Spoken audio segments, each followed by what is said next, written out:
Hein? Já começou?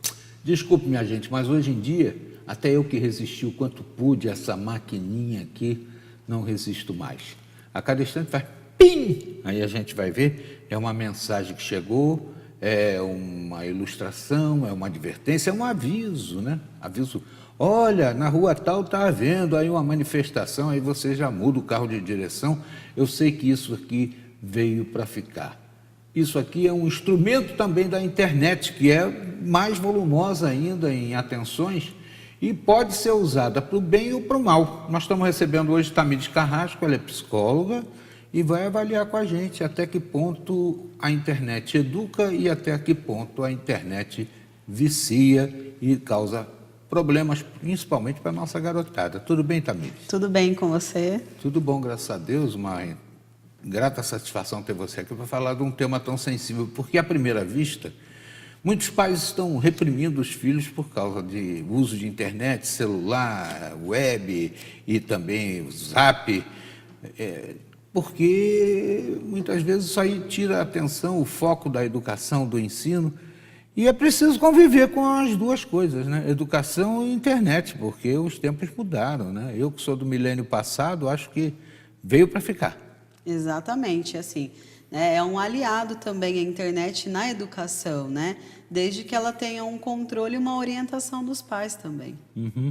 E no caso, qual é o divisor de águas disso aí, na sua opinião? Como é que deve ser a orientação para os pais que estão nos assistindo agora no lidar com os filhos diante dessa problemática? Então, principalmente poder acompanhar também, né, as crianças nisso, né? Ver o que seu filho está assistindo, compartilhar com ele, pesquisar canais que sejam legais, né? Que estimulem o aprendizado. Isso é muito importante, né?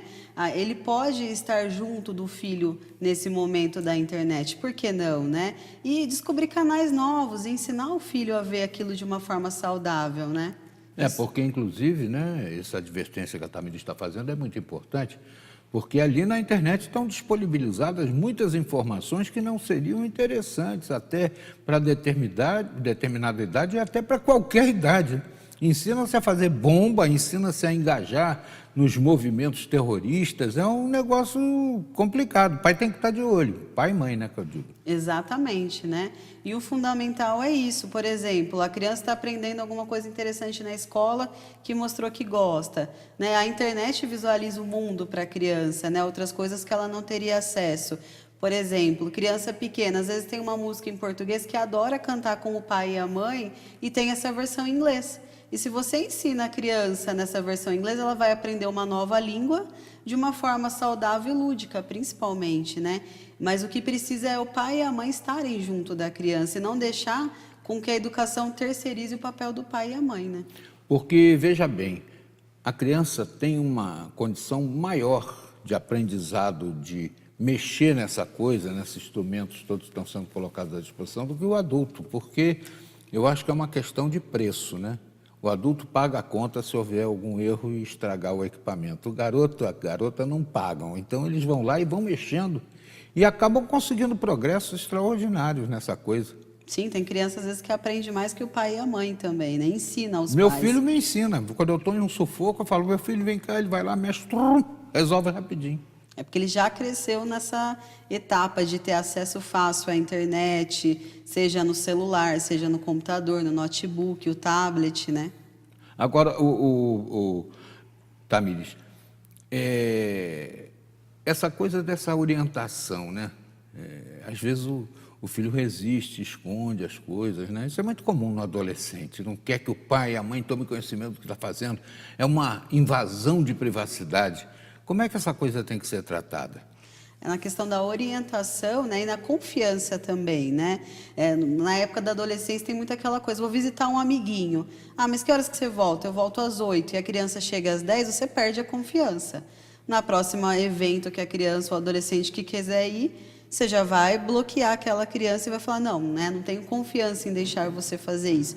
A internet não é diferente, né? A criança, o adolescente, que você visualiza que ele está vendo coisas impróprias ou coisas que não são da idade, você tem que estar em cima e orientar. E mostrar que tudo é uma questão de confiança. Saiu daquela parte da confiança, né? Será que aquele adolescente tem autonomia para ter o celular sem acesso dos pais? Ainda está em voga a possibilidade do castigo de advertência, tipo, minha juventude ficava sem ir ao cinema, cortava a mesada. Hoje em dia isso funciona, não deve ser empregada essa técnica, como é que a coisa é administrada do ponto de vista de coibir determinadas atitudes. É importante, né? É importante você colocar limites e mostrar que se a criança ou adolescente não tem como respeitar esses limites, né? Como que você vai deixar ela ir ao cinema com os amigos, por exemplo? Como é que você vai confiar que esse adolescente, ao invés de estar indo no cinema, não está indo para outro lugar, se ele não demonstra, não tem essa conversa com os pais, né? Os pais não podem também terceirizar tudo pela internet, eles têm que conversar, orientar, estar junto dos filhos, né? Como antigamente muitos pais às vezes não conversavam, não tinham diálogo. Isso é fundamental, principalmente o acesso à informação, que hoje está muito mais fácil, né? Bom, na época que minhas filhas estavam ainda na fase de adolescência e tal, para que elas aprendessem tabuada, foi sugerido que não desse calculadora.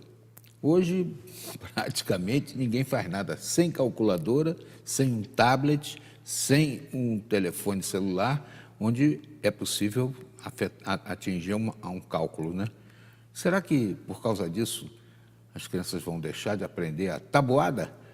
A gente volta com esse tema já aqui com a Tamires, falando a respeito dessa situação. Ela que é psicóloga, Tamires Carrasco, falando sobre internet e educação. Você não pode perder o próximo bloco. Não saia daí.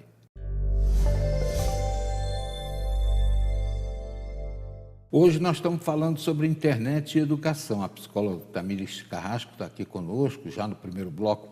Deu um toque importante sobre a necessidade da gente administrar bem, né, o uso e o não uso das redes sociais, dos computadores, dos celulares que trazem tanta informação através do WhatsApp, né?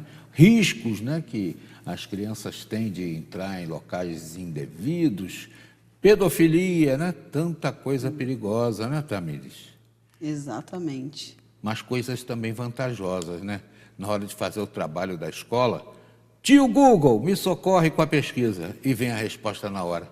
Exatamente. O principal é ensinar também, né, sobre alguns sites que não têm respostas que são verdadeiras, né, tem artigos que não são reais. Então, assim, a criança e o adolescente também tem que aprender a pesquisar em fontes seguras também.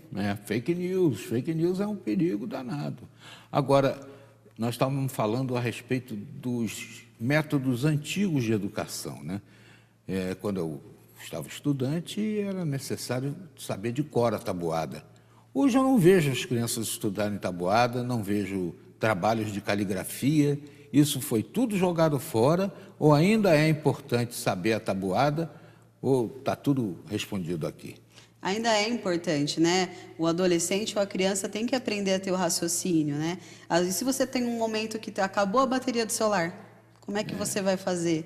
Né? Então, isso é importante. Então, tem jogos de tabuleiro ou jogos mais antigos que os pais têm acesso, podem comprar e fazer com que a criança pense também, né? Porque é muito fácil você colocar no Google e ter uma resposta, né? Mas é importante treinar o raciocínio também. E é importante ler o que está na resposta do Google, né? Porque Exato. O cara pegar, empacotar e jogar para diante sem ler, não vai adiantar nada, não vai aprender, né? Por exemplo, na prova do vestibular, tem um celular ou uma calculadora com você? Não tem. Agora, você vê que coisa engraçada, sinal dos tempos, né? Outro dia eu fui comprar remédio numa farmácia aqui em Pinda, aí a moça falou assim, estamos sem sistema. Eu falei, mas para comprar uma Novalgina, não tem como colocar o preço. Aí eu falei, porque o dono não está aqui, porque se o dono estivesse aqui, ele ia tirar uma ideia do que era feito pelo seu Mané, quando botava o lápis na orelha aqui, e ele fazia na hora o cálculo, né? Como é que pode isso? Outro dia um outro perdeu uma chance de vender uma grande quantidade de material de construção, porque o sistema também estava fora do ar. Ou seja, as empresas precisam estar prontas, né, para a hora que o sistema falha. Plano B. Plano B, exatamente. Se a criança ela aprende tudo pela internet e ela só consegue resolver as coisas pelo celular, como é que ela vai criar essa capacidade de ter esse plano B, por exemplo? Uhum. Então, essa coisa do raciocínio lógico é fundamental e se desenvolve através daquele método empírico lá de trás, né? Exatamente, né? São jogos que às vezes as crianças têm que decorar a tabuada, fazer o raciocínio de como que chega num cálculo. Isso é fundamental e a escola também tem esse papel, né? De estimular o pensamento e não ser aquela coisa simples e fácil. Ah, eu olho no Google, o Google me dá a resposta. Uhum. Na matemática, né, quantas coisas mudaram, mas tem uma coisa fundamental de lá de trás que hoje em dia ainda se aplica muito, a tal da regra de 3, né, que a gente toda hora está usando para poder estabelecer paralelos de preço, entre outras coisas. Exatamente, né? Muitas vezes ir no supermercado com a criança já ajuda a estimular a questão de preço, né? De ver que uma marca é mais barata, o que traz aquele benefício, calcular, olha, tem R$ 20, o que dá para comprar com R$ 20, né? Isso é fundamental para aquela criança poder verificar como quer fazer compra, como é que é fazer uma conta. O paralelo entre a tecnologia e o empirismo dá margem a que se estabeleça o raciocínio e, inclusive, proporciona a chance da educação financeira. Exatamente. Né? É importante a criança ter uma noção de dinheiro, de troco. Tamires, com relação ao aprendizado disso na escola, você acha que as escolas estão dando um rendimento bom com relação a educar a juventude a estabelecer meios de usar com comedimento essa tecnologia? Depende muito da escola, né? Por isso que é importante os pais também acompanharem o método que a escola está utilizando, né? O que a escola está procurando ensinar para o seu filho e os meios de ensinar isso, né?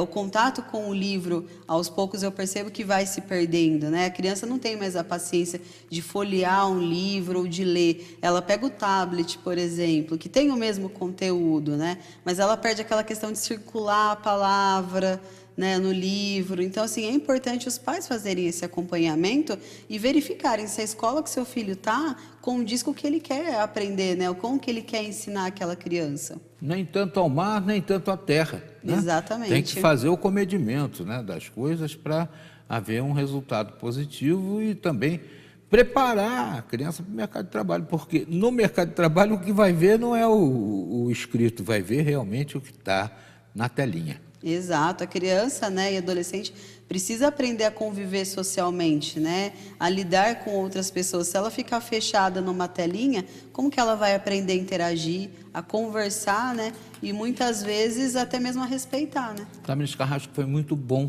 conversar com você. Tenho certeza que o pessoal de casa adorou, porque deu aí uma noção exata de como deve ser a administração desse tempo entre o que era bom, né, no passado e o que é bom agora. No futuro, fazer um mixer dessa situação e estabelecer o conteúdo concreto e importante para lidar com essas coisas. Obrigado. Eu que agradeço.